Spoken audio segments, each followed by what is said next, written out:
de l'hôpital public, qui par rapport au privé gagne déjà beaucoup moins, ça devient scandaleux et aberrant. En plus, ça nuit aujourd'hui à l'accueil de nos patients.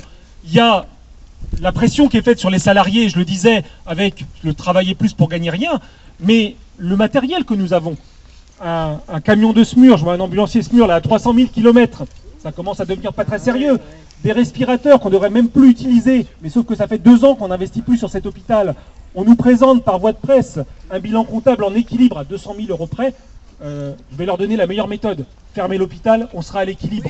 Parce que c'est ça qu'ils font depuis 2 ans. Ils n'investissent plus et ils sont en train de voler les...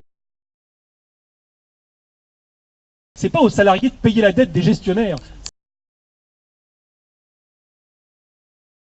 C'est que là, il y a des petits salaires à l'hôpital. Il y a des gens, des aides-soignantes qui sont à 1 000 €, 1 200 €. On n'a pas été payé en temps et en heure cette fois-ci.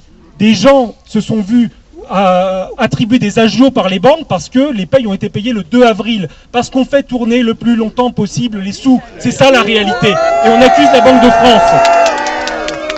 Aujourd'hui, il y a cette question de la sanction qui pèse éventuellement sur moi, mais je pense qu'ils vont devoir commencer à réfléchir.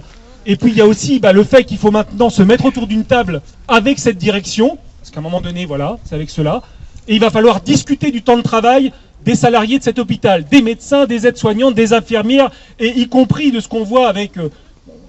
on me citait l'exemple des électriciens qui sont en garde sur place et qui pourtant ne sont payés qu'en astreinte. On a une aberration dans cet hôpital.